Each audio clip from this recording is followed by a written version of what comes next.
Good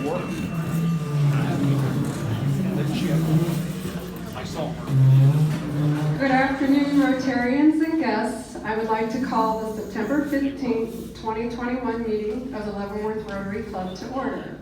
We'll first have the national anthem, then an invocation by Derek Vogelman, and a song by Carl.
Let us pray.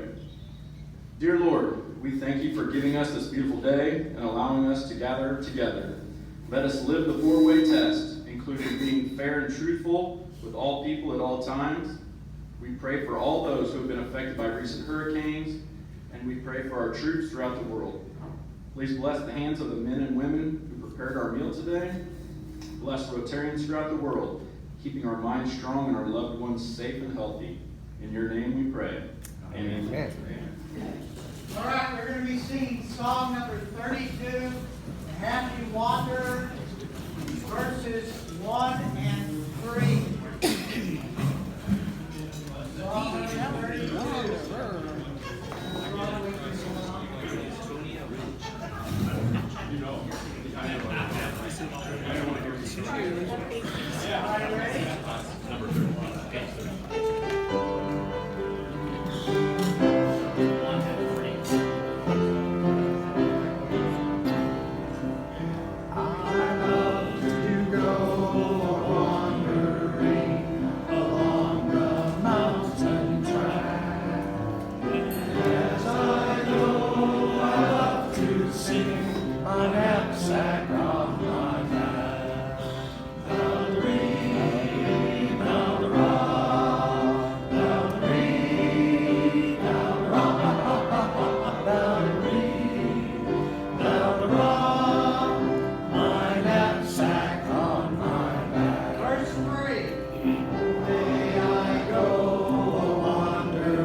Guests of Rotarians. Carl? Yes, Blake, would you briefly introduce? Yes, sir, Carl. This is my friend Angela Floynwing.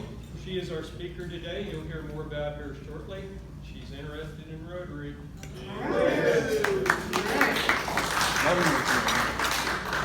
Mike has a guest. I have brought the new captain of the Salvation Army, Lynn Lopez. Thank Blake for inviting her. Thank you. Welcome. Salvation Army this evening from 4 to 6. Love to have any of you come out. Okay. And then Mike Septon, would you introduce our last guest?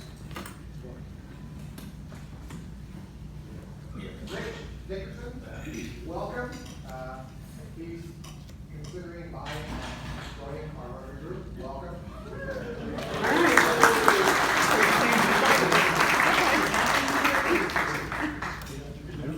Okay, that moves us to our Rotary Minute already. The Rotary Minute today is from me because the board met last night, so following the board meetings, we wanted to give everybody an update on things that were discussed at the board. And this is just highlights. I'm not going to try and do announcement things in here, but just to kind of give you a rundown of things that went on at the meeting. We have talked in the past about honorary member, bringing on Melissa Etheridge. Of course, we are still working the details of that. Carl is really the one spearheading that, but we would hope to have her join us as an honorary member in our club. As you know, Camp Leavenworth takes place this next weekend, September 24th and 25th, and she will be here, so hopefully we can follow up on that. Oktoberfest, we did talk about that. Planning with that is going well. Terry is my right-hand gal for planning that since Rick has departed our club. Just a reminder about this event, it's going to be a lot of fun. It's meant to be a time when we can socialize together, that we're not doing any business, we're not fundraising, that sort of thing. Really would appreciate people coming out and wearing their dirndls. If you're like me, if they still fit, I'll wear my dirndl. And your lederhosen, we are going to have beer, of course. And I really encourage you to RSVP as soon as you can so we make sure we don't run out of beer. And we would like you to bring friends to that event as well. If you're a Rotarian, just remember that your lunch money for the October 6th date actually applies to your price of your admission. So just wanted to make sure everyone was aware of that. So really, you're maybe spending $4 on good beer is all. So, and I'm donating the band. We talked about Rotary Day of Service, where we need to finalize that for a date. We're looking at one of the first 2 Saturdays in November. I have gotten confirmation from the Interact Club that they would like to join us for that. And I think we can get some St. Mary's students, so we'll have some young whippersnappers to help. And the goal is to do yard work for those that are in need of that. Carl mentioned Chloe Berg. I know many of you remember George Berg, the late George Berg, and his widow just recently passed. And their granddaughter, who they actually adopted as their own child, is living in their house, and she alone can use some help with some yard work. That's a big house and a big yard. So she will definitely be on our list. There will be more information coming out about this, sign-ups, of course, because we have to know how many people are willing to do this Rotary Day of Service and how many we can count on to rake, pick up trash, that sort of thing. And then I can finalize that with the Council on Aging for the other names. Meals on Wheels, second route is going well. Rick and I just completed it this morning. Took us about an hour. We talked about at the meeting the high school students. We are doing those visits again, and Nate is working that schedule, getting that together. Backpack Buddies is a go this year. Don, of course, is spearheading that. Our month is October. It's my understanding we don't do a big packing day anymore. It's just mainly deliveries. So Don says he has that under control, but he will make announcements as needed. Brian Voorhees, I think, and Craig are going to be his backups. Ryla LV, Ryla Leavenworth, it's kind of it's unknown if that's going to be a go or not. There's some, late planning due to the COVID issue, and we might just have to forego that this year and do that next year. However, we are going to do dictionaries, and we're doing dictionaries for 2 years, the 3rd and the 4th graders this year. Bill is spearheading that. I know he's already talked to Pleasant Ridge about doing the labels again this year. So that will be a big project since it includes the 2 years.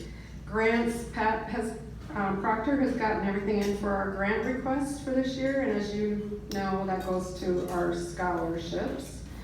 Vets banner. We did a vote in our club for the Veterans Day banner that is sponsored by Rotary, who our honoree would be this year. And we looked at the votes and it was unanimously, not unanimously, but the biggest runner in that was John Donovan. So John Donovan is going to be our honoree this year.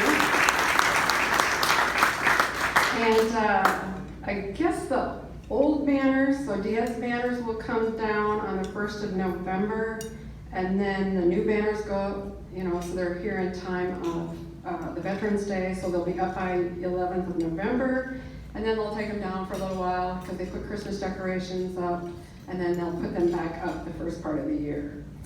Tamara had reported on t-shirts. She's still working the Brown Bear printing to get our own t-shirts specific to our club. There'll be more than t-shirts. There'll be hats and other stuff too, but she will make an announcement about that soon because that's still in the works.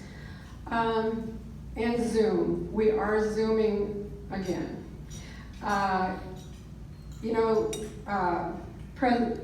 President Shaker and the new district governor, the incoming district governor, they're very pro-Zoom, pro using your technology to reach as many people as you can.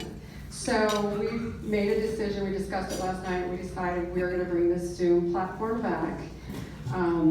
So just so you know, that can be a way you can do makeups too, but it does not replace your noon lunch meeting. So just as another way to reach people. And then we talked last night about the vice president role. As you know, Rick Burns has left our club to take a new job somewhere else. And Don Weston has graciously agreed to be our vice president.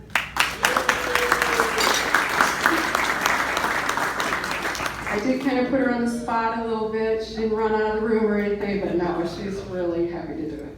And she is currently a director, and the director position is going to be taken over by Mark Shaneman. And he will be over admin and membership, kind of he's membership chair, but he will be over. And that concludes my Rotary Minute on board updates. I don't think I missed anything. If there was a board member that I missed anything super big that I should have said. Okay. All right, so that moves us on to individual announcements. And Mike, you had an announcement that I think you maybe just already gave, but I have both. Go ahead. Different mic. I'm sorry, Michael. I'm sorry. I have both. My fault. Salvation Army meet and greet today, 4 to 6 at the Salvation Army. Please attend if you feel like it, or for whatever reason. She has changed the kettle counting to roughly 10 a.m. and I need one of you to fill in to count kettles if you can, because I cannot take time off of my work to deal with that, and that means she's only got 2 people to count kettles besides herself. It's not as hard to count in the morning as it is at night. The 1st of October, we're conducting a bell ringing sign up schedule. It's gonna be a chilly Christmas. There was a 3rd one, or a 4th one. Okay. I'm looking for one of you to join me on the advisory board of Salvation Army. Please see me. It's the little story Okay. I put on the October 1st thing. We're gonna feed people chili while they sign up for bells. Okay. All right, now my set check. I'm sorry about that. Good job. Did you get them all? Here, Pokemon. We're not going to have a meeting on the 6th of October, a traditional meeting. We're going to have the Oktoberfest. And I just want to ask that everyone, before you leave, if you're going to go, the sign-up sheet, if you haven't initialed, that you will have, and the guests, the numbers, so that we can get the billing straight. And it's right over here on this little table that's set up. Just find your name and tell me how many's coming, and we'll be good. And I hope to see you all there. Thank you. Okay, another Mike Robinson. They're just making an announcement. I'm not going to do anything. Sacred Heart Church in Casimir is sponsoring the drive on the drive is October 13th. And 10 a.m. to 3 p.m. Your drive, and that's at My church is having a blood drive this Saturday from 10 to 3. It's the church on 10 and Limit, in the gym, 10 to 3. I asked a couple of things of the Red Cross. You do have to make reservations. So you just go to redcrossblood.org and stick in the zip code, and you'll see all kinds of blood drives. And you can kind of hit blood drives to go to. And she told me they changed the guidelines some, so if you ever ran into that mad cow, remember that? Apparently some of that stuff has changed. So a lot of people who couldn't do blood before can do it now. And they have to be 16 or over can donate if they're accompanied by a parent. Okay. Yes, there are lots of opportunities to give blood out there, and then definitely know what's needed. So, Tony. So we've got another park cleanup scheduled for Saturday, the 25th, 8 o'clock at 10th Avenue Park. We're going to try to get another load of mulch to finish up the trees we didn't do last time. So I'll have a sign-up sheet next week. Okay. And Gary, I think I was to add you on here.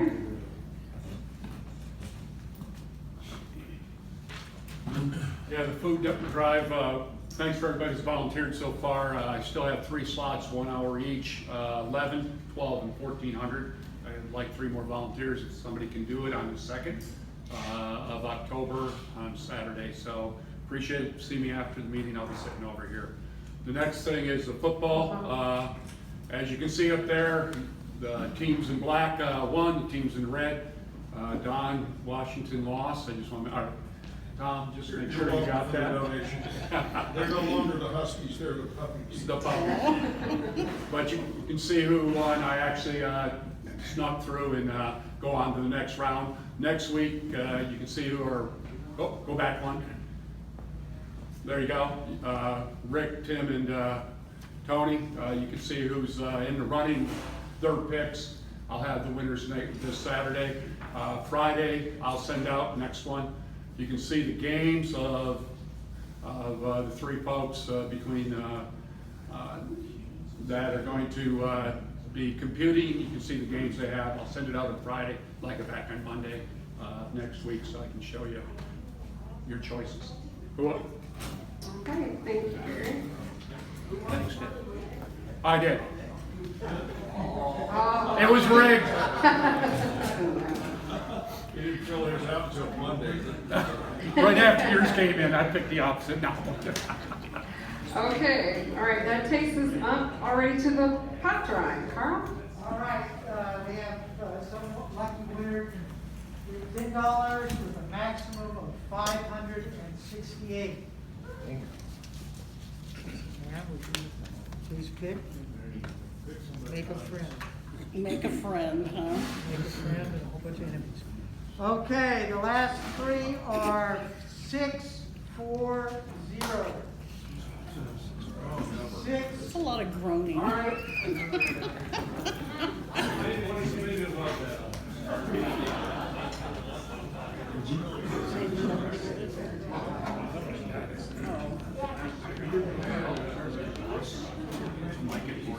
Oh, this fellow back here. Yeah, and Tamara can be there. Okay.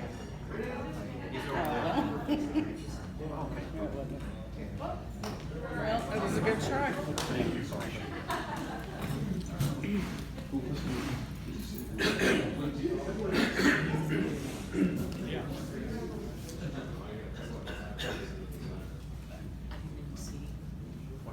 Okay, we're moving right along, so that already leads us to our program. Blake, if you want to introduce ourselves.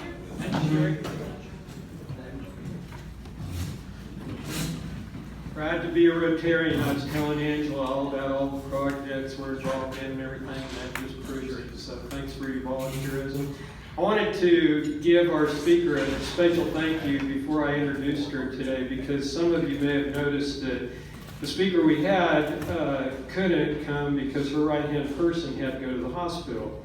So she contacted us this morning, and I said, well, let me check. And I approached my friend Angela, and she says, oh yeah, I can do that.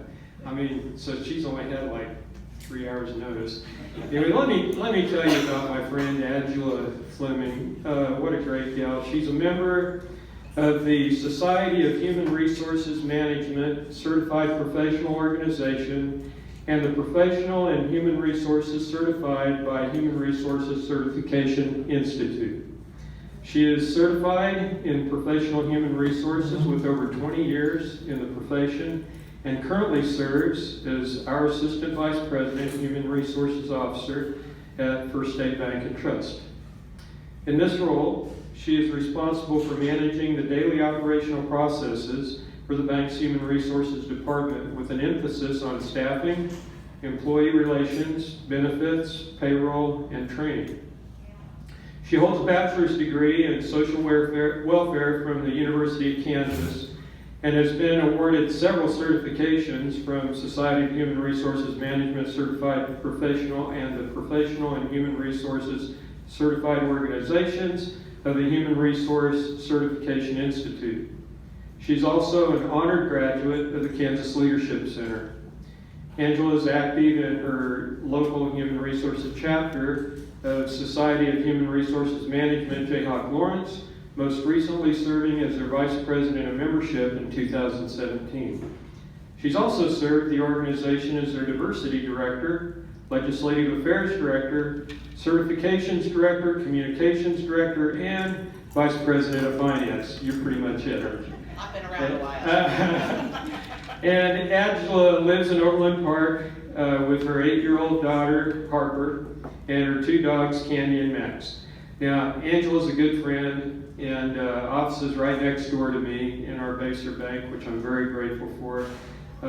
We're so thankful to have a lady of her quality and integrity and expertise to be on our team.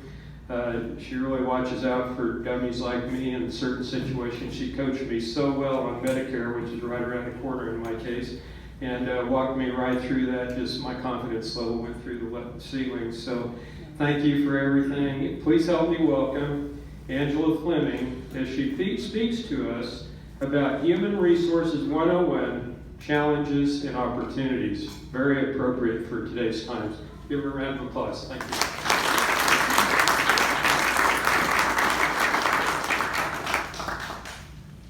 Wow, that was an amazing introduction, and I think it just goes to show I've kind of been around the block a little bit. So I am so thankful to be able to come out today and visit with your club on something that I'm very passionate about, which is human resources. And so hopefully, technology has not been my friend today, and so I'm hoping that we can just sail through this. I gotta turn it on. Okay. So 2020 was a massive year of disruption and change for all of us, probably to say the very least.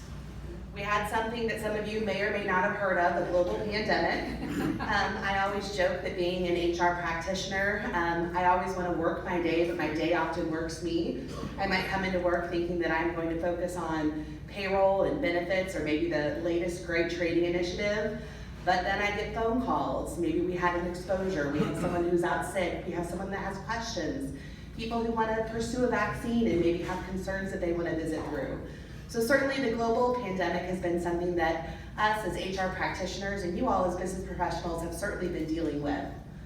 The impact of Black Lives Matters and Indigenous rights movements was something that also took a large chunk of our time in 2020.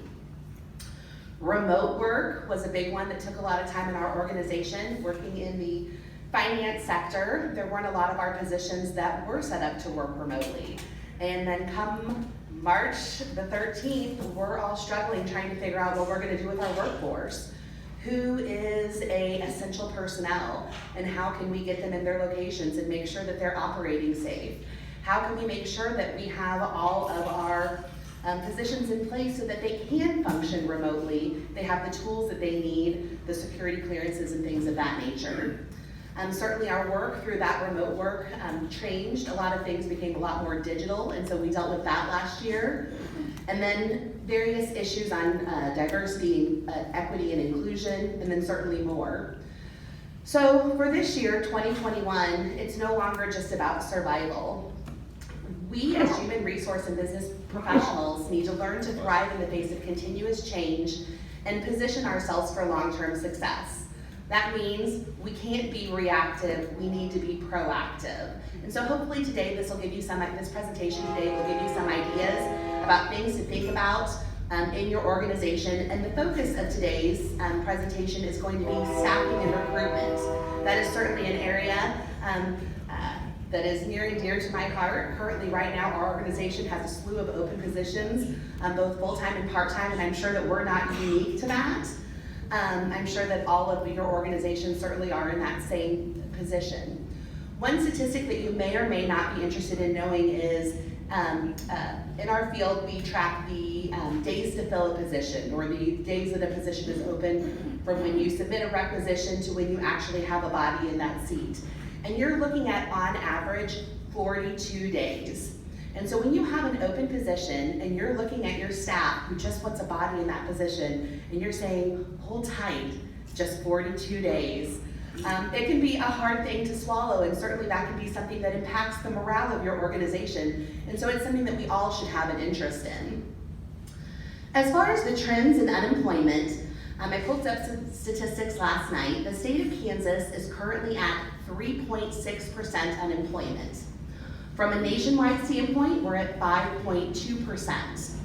Most statisticians will say that 4 to 5% unemployment rate is acceptable. So if we look at the state of Kansas and we look at our nationwide statistics, we're in line with that. So where are our candidates? When we post that open position, where are those flow of applications that are coming in? If you all are like us, you are getting some feedback, but there's a pool of candidates that we're not necessarily tapping into. And so we want to talk about that pool because it is changing. One of the things that they talked about within the last 10 to 15 years is how our staffing will change just simply with the change in the demographics of our nation. Baby boomers are beginning to exit the workforce in larger numbers. Additionally, people are leaving the workforce due to COVID. There are some people that simply don't feel comfortable coming back into the workforce or coming back into the jobs that they previously had. There are some people who are changing careers due to COVID. Maybe you have a person who is customer facing. They love doing that sales role, but now they feel uncomfortable going out and making sales calls.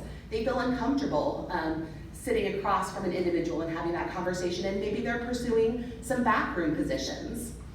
One of the things that we had mentioned was back in March when a lot of positions did go remote, a lot of people found a liking to those remote positions. And so now one of the things that we're struggling with in our organization is we just asked all these people to go remote. Now we're asking them to come back and finding that work-life balance that works for everyone. And then the last item is stability. A lot of the positions right now that are super difficult to fill are retail and restaurant jobs. And if you look at it from their perspective, they had jobs up until the 13th of March, and then everything closed down.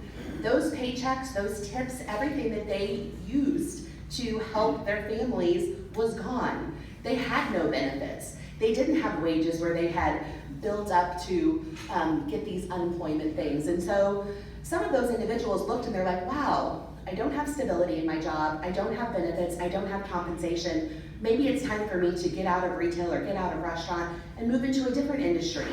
And so we have to help show and incentivize people to come back to those industries so that we can keep them viable. In order to remain competitive, my slide got a little wonky, we need to consider the sources we use to advertise open positions. We want to make sure that we consider the sources that we use to recruit, consider who we are interviewing, and consider what our competitors are doing. So we'll talk about each of these in detail. Popular sources to advertise open positions, and so I would encourage you, if you guys are not using these are definitely great effective tools to be using to get candidates in. Employee referrals, 90%, there was approximately 2,000 organizations that were looked at in this SHRM survey, and 90% use employee referrals. And one of the things why employee referrals are such a great source to hire is You have your own employees. They know your work culture, they know your management team, they know the type of work that you do, and they know who they want to have on their team. And so having those individuals bring you that talent automatically is kind of a pre-screen. And so highly encourage you, if you aren't looking at employee referrals as kind of part of your recruitment package, that might be something that you think about.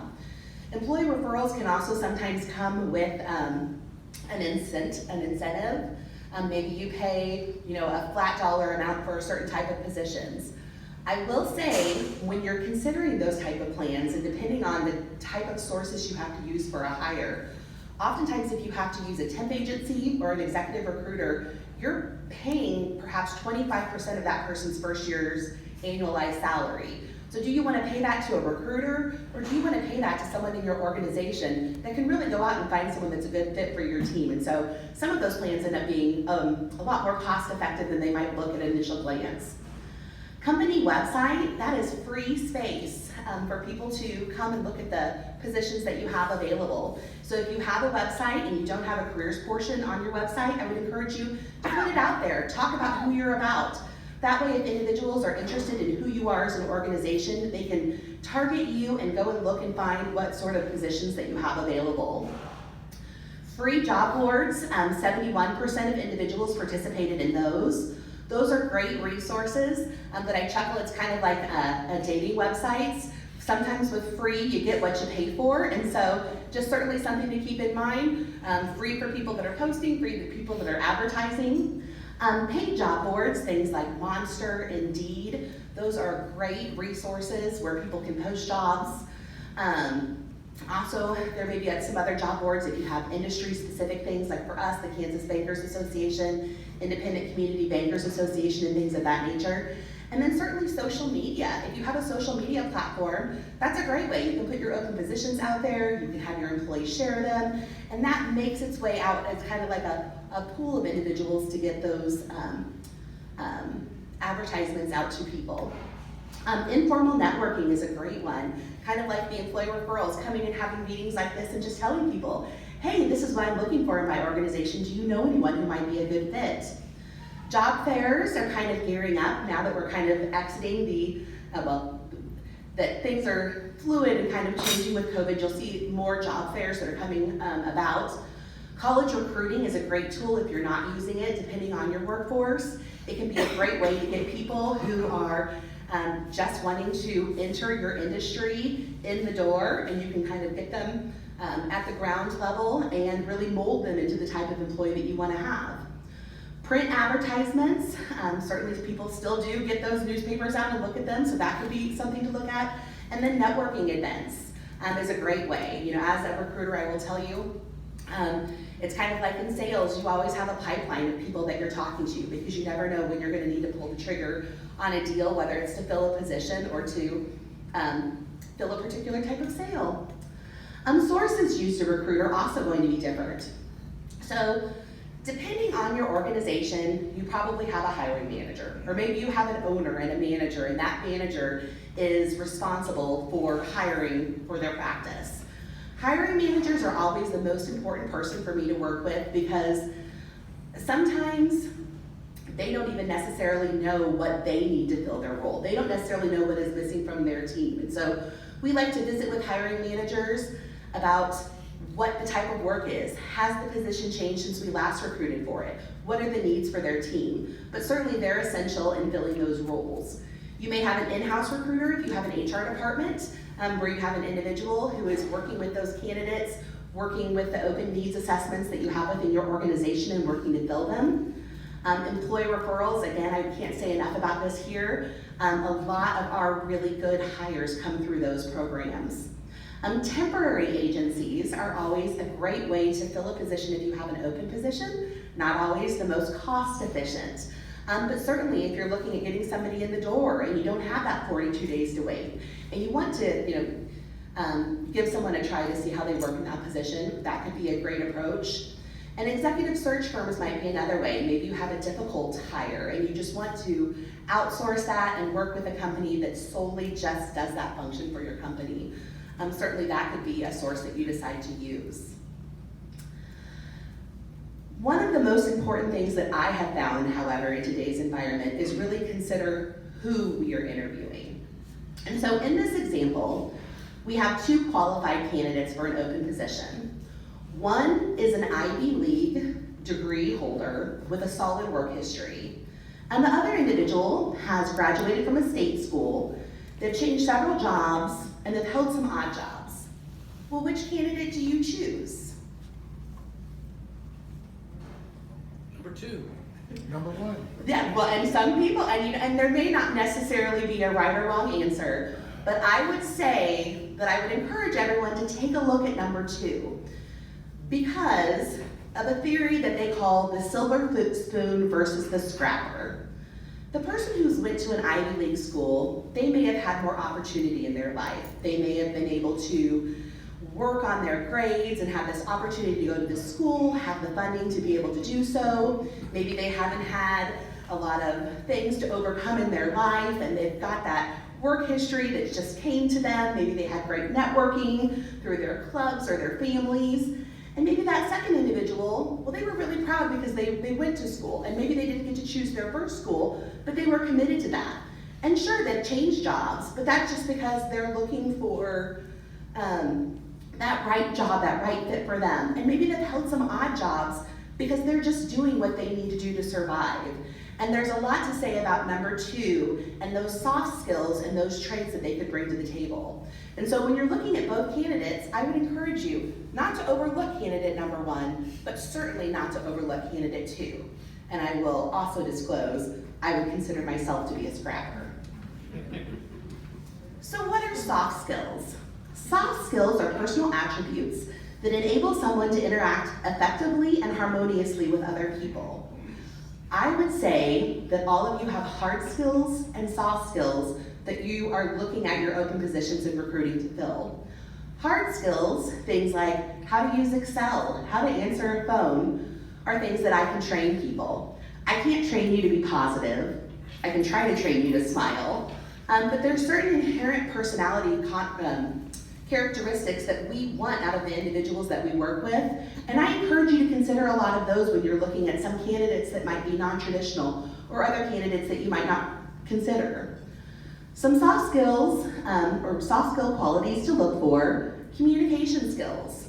You know, when you're playing on a team, everyone wants a team that has good communication.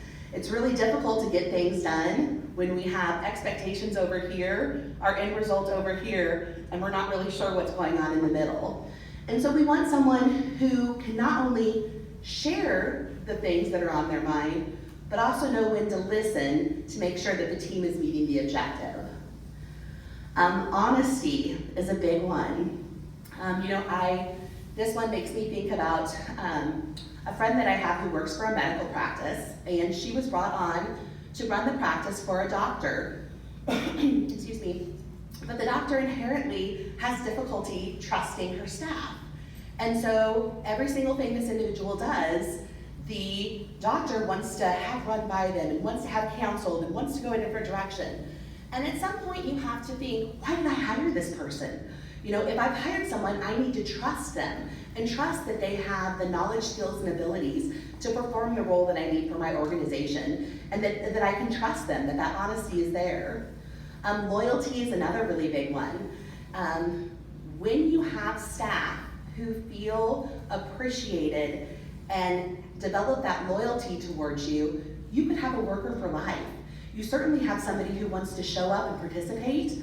Sitting in a room of volunteers, I was joking with Blake before, the people who volunteer are always the same people who volunteer. And so you really want someone who's loyal, and then it ties into that next one, dependability. If I am bringing somebody new into my team, I want my team to feel like, hey guys, I see what you're doing, and don't worry, this person that's coming on board, they're gonna be dependable and work hard too. They're gonna be a part of a team. That's saying there is no I in teamwork, there isn't. Flexibility is a really big one. Again, reflecting back on the last year, many of us have had to be very flexible, not only in how we perform our jobs, what our jobs may be, but certainly having individuals that are able to come in and be like, where do you need me, coach? Put me in wherever you need me. Having that flexible attitude is huge. Self-reliance, people who are self-starters that can be relied upon, that don't need that micromanagement, so that you can focus on the things that are important to you. Certainly that eagerness to learn is a great one. Eagerness to learn always helps with growth and things of that nature. Competence, bringing in someone who's competent, that isn't unwilling to learn more about a job, or maybe hear about things that maybe they aren't doing right and can take that feedback, positive and negative feedback. Work ethic, I think about this one and it makes me think about, I'm a basketball fan, I don't know if anyone in the room is, and hopefully by this disclosure I won't get on anyone's bad side, but it makes me think about Kobe Bryant and the Lakers, and how he would be the very first person in the gym to start the day, and then he would be the very end one to close the gym. And so just having that work ethic, putting in that time, putting in that work to better yourself in your position. Determination is a big one. Sometimes onboarding, especially in chaotic times, can be a situation where you hit the ground running. Maybe your managers are already busy doing other parts of your core business, and so being able to have that determination to persevere through that kind of training can be helpful. Problem-solving skills are a huge thing that you can't necessarily teach someone. If somebody's like, hey, I just need you to give me the answer, that is not necessarily a soft skill that you can train. And so looking at a candidate and saying, okay, well, how have you solved problems in the past, or what has worked for you? How do you work through those challenges? Positivity is another really strong one. This reminded me of a story that I had heard about an individual who wanted to get into Harvard. And they were like, you know, if I can just get into Harvard, I will be happy. And they got into Harvard and they're like, wow, you know, I'm not really happy now, I've got this achievement. And then they went there and they're like, well, certainly everyone at Harvard must be so happy when I get there because they've made this achievement. They went and they're like, people aren't, they're stressed and they've got these challenges. And what they realized was, it wasn't the success that made you positive. It was perhaps your positivity that made you successful. And so make sure that you're not chasing the wrong thing. And then certainly ambition.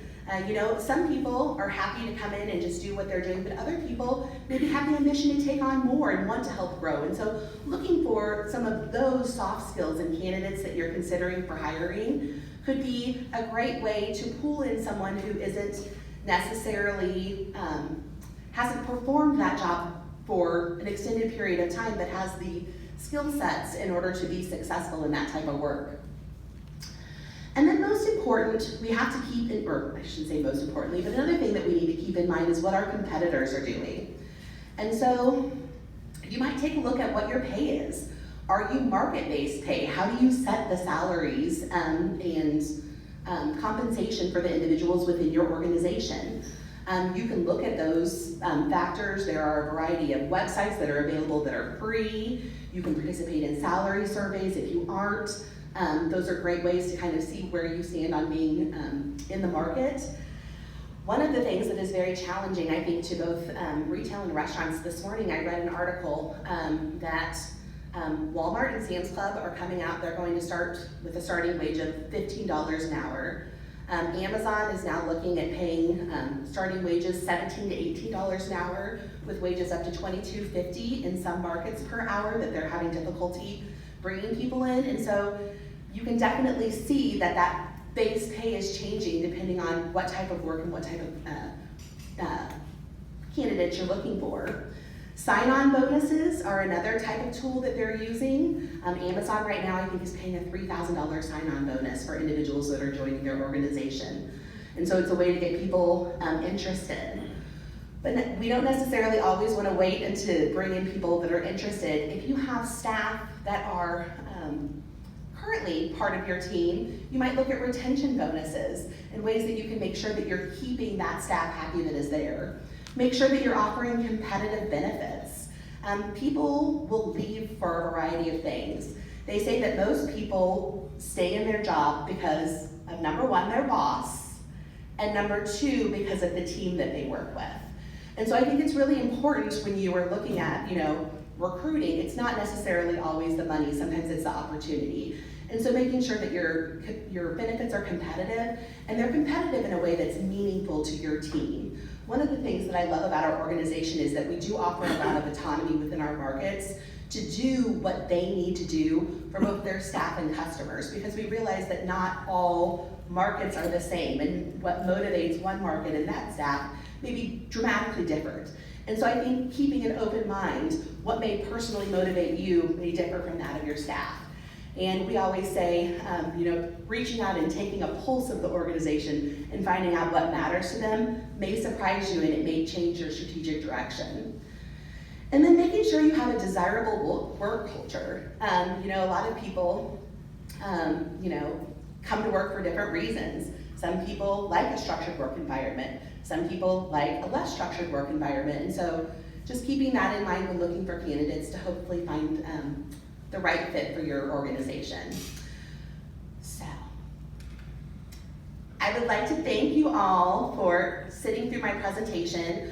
I do encourage you to just keep an open mind. The candidates are out there, and it's just a matter of creating that sync. But I appreciate you giving me the time to come out and visit with your group, and I'd be happy to answer any questions if anyone would have any.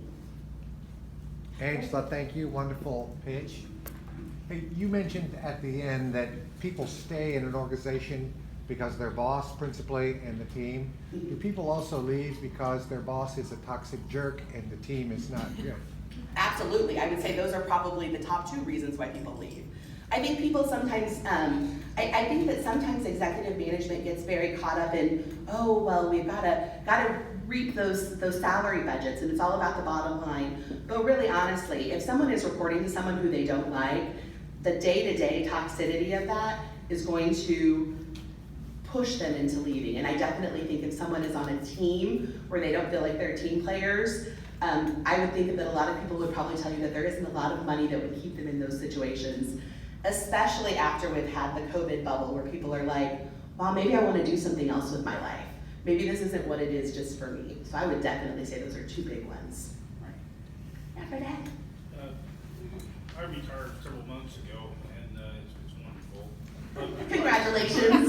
We're all right behind you. And keep working. The Social Security stuff's real important. Anyway, before we did retire, we were working on trying to fill typically entry-level positions with non-traditional ways to find people. And we were looking at recently released inmates from institutions, are recruiting into some of the high schools.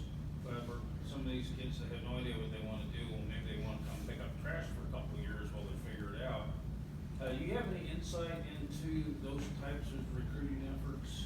I think they are both incredible initiatives. I think that you'll see a lot more people that are working with prison personnel. So I work a lot with the Jayhawk chapter of SHRM, and one of the things that we do in Douglas County is partner with the prison there to help offer presentations to individuals that are getting out to help them look at their resume. And we did a big thing on removing the check mark on applications where individuals have to say, have you been arrested previously?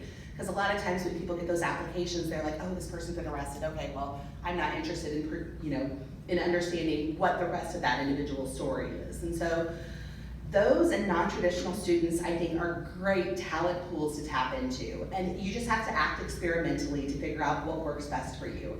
Networking is huge. It's funny, I started off my career when I was 14 years old. I worked for Zarda Barbecue when I was 14 to 17. I've been working in the workforce ever since.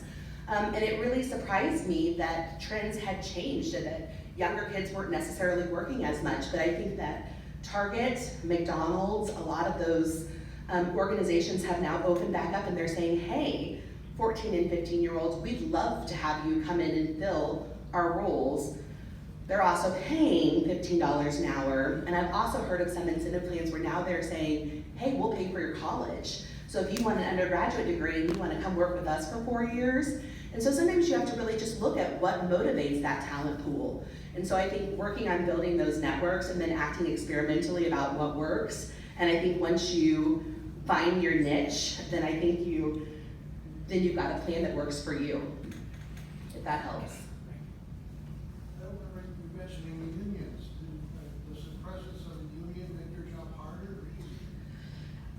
I will be 100% honest that I have never worked in an environment that is unionized. And so I don't per se barter with unions, but working in banking is very regulated. And so we do have to adhere to a lot of rules and regulations. But I do think that anytime that you have added intervention, it is certainly the right of the employee and the union to participate in that, but it can make things a little bit sticky because it kind of adds another player in the game. You then have the individual and the organization and then the union. And so it's kind of like when you get attorneys involved in a situation, you know, it may not be the best end result for all parties. And so I can't speak personally to that, but I can definitely see individuals who do have those challenges with that intervention.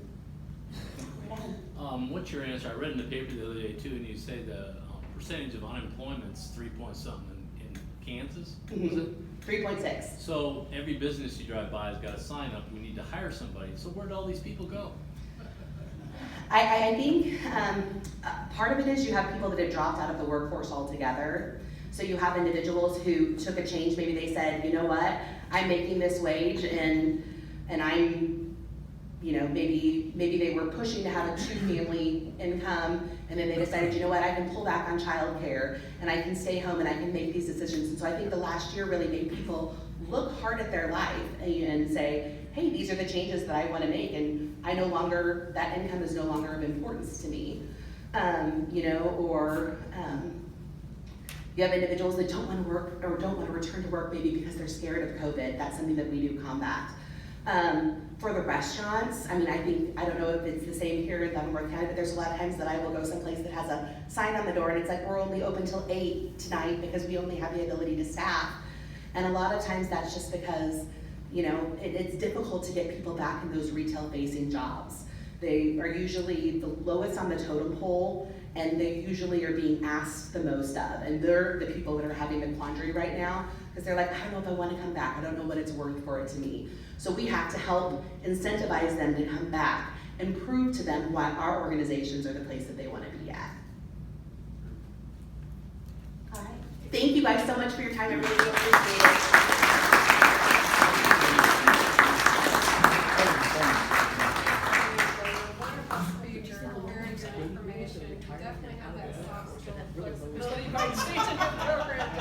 Absolutely, my pleasure. And I've learned, I need to ask my boss for a bonus. That's right, you know, it never hurts. The answer's always no.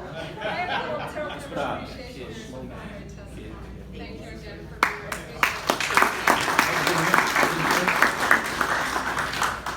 here. Very good. I wanted to just remind everybody about the district conference. It's coming up on October 22nd and 23rd in Manhattan, or actually 21st. It starts on Thursday afternoon, evening. I didn't know if anybody is entertaining going to that. Rick and I are scheduled to go to that. Today is the deadline for the early bird price. Next week's program we know will be American Royal because of the switcheroo. And the national day today does involve food again. It's National Double Cheeseburger Day. So make sure you have a cheeseburger. If that's not your thing, you can have cheese toast because it's also National Cheese Toast Day. Or if you don't like those food items, you can have a grasshopper because it's actually National Cream de Mint Day. And that makes wonderful grasshoppers. So if you could join me for the 4-way test. Okay, of the things we think, say, or do, first, is it the truth? Second, is there all concern? Third, and fourth, have a great Rotary week. Sign up for picnic, picnic, picnic.